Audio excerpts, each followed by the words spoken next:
Hi YouTube. So tonight officially marks a full week completed of my first rotation. I can't believe it. I am exhausted. It is Monday night and I started last Tuesday, so that's exactly 7 days. See, I told you. I'm really tired. So we work about 16-hour days.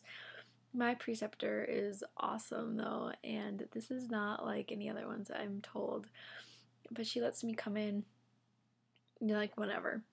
Well, I mean, with reason, obviously. I'm not going to show up at like 10 o'clock, but I think her shifts usually start like 6 or 7 o'clock and they go till about 9 or 10. And I just wait till she tells me to leave at night, which like tonight it was a little bit after 9. And one night I didn't get home till past 11 because we were busy charting. And one night I came home at 8. So it's kind of flexible. And then in the mornings, she just says show up whenever. But like I said, I usually probably my alarm set for 6:30-ish or 6, and then I get in at about 7:30. But there are long days, and like I said, it's a low volume ED, so we don't see a whole bunch of patients. But I have a lot of responsibility, and I do work. I don't want to say independently, but I get to go in and do a lot of my own workup and make decisions and everything, which has been really fun. I didn't have very much trust in myself in the beginning, but now I'm starting. If she says, we're working up a patient tonight, and she said, okay, now that you know the diagnosis, why don't you go tell me when he needs to follow up, what medications we should send him home on, and like what else we have to do here tonight before he goes home. And so I had to go back, and I kind of had an idea, but I looked it all up and came out with the answers, and it's fun. And she's like, all right, because there's a few different options we could have chose. So I chose one, and she's like, that sounds good, let's do it. So yeah, I get I'm gonna make a lot of decisions, which is good because then I can start to trust myself and trust my decision making skills and everything.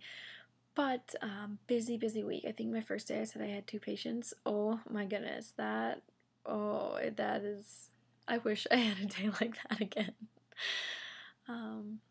For example, today we probably saw 20 patients.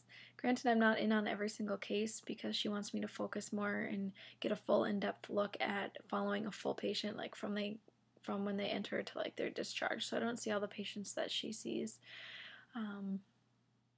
For example, one of our patients last week was quite the diagnosis, and I'm trying to be careful here. I'm going to talk to her and see if I can talk about different diagnoses that I've seen, but since you have no idea where I am, I should be able to say them, but I don't want to risk it. Anyway, so we had quite the diagnoses, which requires quite a bit of follow-up, and so every hour I was doing vitals, every 2 hours I was helping to draw labs and making out a flow chart, and I don't know, it was really great. And then I got to see the person be admitted to the hospital, and there's only a few rooms in our hospital, but I was able to do an admit note, and I did a progress note. Then the next morning I came in early and talked to the nurses, and I went and talked to him and got a whole progress note written up and presented it to the physician on call. And so that was like, I don't know, I get a lot of experience, and she lets me do a lot. And also, one of the patients I saw last week, I had to call and make a transfer. Got transferred to a bigger hospital. And she's like, all right, 90 seconds, you're gonna talk to the doctor, the admitting hospitalist, and so you're gonna have to give them a 90-second synopsis of why they should be admitted there. And so I had to do that, and she would ask questions and I'd have to answer them, and I didn't get to use it's my 3rd or 4th day as a med student. She knows I'm a med student, but she, I think, treated me like a fellow physician and questioned me on things and everything. So I've been learning a ton, and Friday was a big day. So there's a case which, it wasn't really a laceration, but it was some type of injury, I'll tell you that. And I went to the doctor, my preceptor, and was like, well, what do you want to do? And she's like, well, I don't know. And she's like, do you know what to do? I was like, well, actually, working in urgent care, I'd seen something similar to this, and this is what we did. And she's like, all right, go ahead. I was like, really? She's like, yeah, I don't know what to do. And I was like, okay. So I made it work. Gosh, it's really hard not telling details, but I fixed it, and it was awesome. It was like the high of my day. That number one, I got to decide what to do, and number two, it worked, and it was awesome. And then John was also coming to visit me that day. He found out this past week that his doctor was going on vacation, like Wednesday, Thursday, Friday, and then Monday. And so he followed a nurse practitioner on Wednesday, and then Thursday he went home, and then Friday he came to visit me. And my doctor was like, "Oh yeah, have him come down. He can't do anything since he's obviously not her student, so he's not covered under insurance and all that. But he can like be back here." So I got to see him, which was really, really fun. And then kind of a low for the day as we had a patient come in a situation, and I was so nervous. My doctor was like, "Okay, you be the lead on this case," and I was like, granted, the nurses and the EMS and everything like know exactly what to do in this situation. So really, I was just there observing and I guess making sure. I mean, I don't know. But anyways, we ended up transferring that patient right away, and later found out that they had passed away, and that was hard. Actually, before they transferred this person, the family members were there, and as they were being wheeled out, family members were saying goodbye, and they were crying, and oh, it was really hard because I broke down a little bit. I mean, I cried a little bit, but I wasn't sobbing or anything. And anyways, that was quite the night. And then later to find out that he had died was sad. And tomorrow I will be going to their funeral. So, yeah, what a week. That was kind of a bummer to end it on that, but we, the chaplains are very involved in the hospitals, like the hospital company or group, which is really interesting because I've never talked to a chaplain before, really, and almost every day we talk to them if it's an ethical, we had also a big ethical question, like deciding if we needed to alert the police or not of a situation, and should we have questioned this person more and find out more details, or should we have left it, like, I don't know, it was really interesting. And so we had talked to them about that.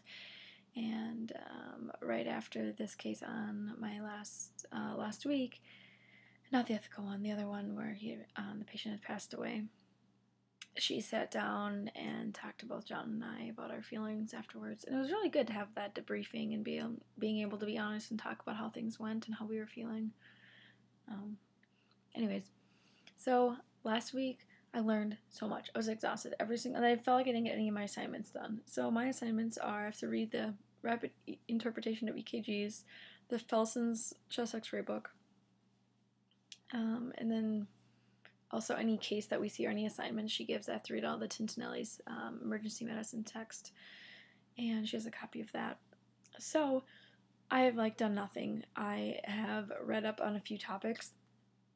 And pretty much if we see a certain case or certain topic, she will assign that for me tonight. And she doesn't say it has to be done tonight because obviously I get home at 9:30 or even 11 some nights. I have to be back in the next day at, I don't know, I'm usually in by 7:30. But if it's a slow day in the ED, that's when I do my reading. And I get to sit back in the radiology suite in this little office. It's kind of fun.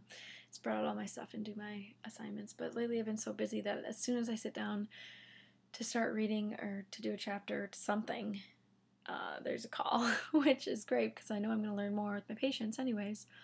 But I have a lot to do. And then this weekend I didn't get to do any because I did some, but so John was here Friday. We went to dinner on kind of a double date. And then Saturday we hung out with my family that I'm staying with, and that was just a blast. And Sunday we woke up. He left because he had to drive back to his town, which is kind of far away. And I ended up taking a nap, a 2-hour nap. Man, I have not taken a 2-hour nap in so long, but I must have needed it because we didn't even go to bed late on Friday or Saturday. And then that night I read up on some of the big cases, and so I could discuss it with my physician. So anyways, today another crazy day. I think I already mentioned we saw so many patients today. It was crazy. Like, oh my goodness. We only have 6 rooms in our emergency department, and we don't even really like to use them all. But we had to, and we had some out in the waiting room. That never happens, they tell me. It was crazy. And we have 2 nurses and 1 doctor and me. So we were running around, and I guess you learn a lot that way. But like I said, I get to go in pretty much with the nurse and even go and set up vitals and take the history to the physical exam. I go get her, we talk about it, come back, kind of decide what to do. She'll come back in with me and discuss depending on the case.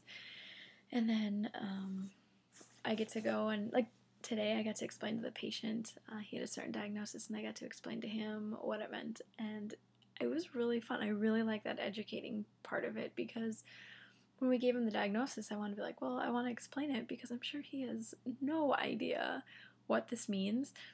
And sure enough, like, later when we come back in, because I didn't know if she was going to do it at the end or what, but we come back in and I got to explain to the patient the diagnosis, and I love that. I don't know, maybe it's because I'm just fresh from all the books and, you know, learning it, but that was pretty fun. I got to do some suturing. I love suturing. I think I've done now 3 sutures, or like 3 total cases with suturing. Wow, I did see a lot of patients. I'm just trying to think of all the ones I saw. Crazy. I drew blood today. It's pretty easy. I'm getting better at my confidence, because they'll be like, oh, hey, you want to draw blood? I was like, you know, okay. And sure enough, I just did it, because I've learned how to do this. We have surgery lab at our school, and you learn how to do all that, and I guess I just need to be pushed a little and say, here you go, do it. And then I did it, and it was fine. And I started an IV last week as well. I told you about suturing. Oh, I've gotten to give a few, like, shots, like tetanus shots and stuff. Those aren't too bad. Yeah, so I've gotten to do quite a bit, and I've seen quite a bit, some of your very typical emergency department type things. Yeah, so that's all. I just want to give you guys an update on my very first week of emergency medicine rotation. And halfway through, I'm going to do a case, because I thought it would be fun to kind of do a fake mock case or something and kind of walk you guys through what I'm expected to do and everything. I'll pick it at random, so I won't be violating anything. But anyways, I hope you guys are doing great. I do have some videos saved and recorded. I need to edit some of them, some of the ones you guys have been requesting and asking about. I have some of those. I know I have to still make some of them, but I do not have time to edit. Hence, this video is not edited. It's just me rambling, and that's really all I have time to do right now. So anyways, hope you guys stick with me for that, but I promise I will eventually get to it. So hope everyone's doing great.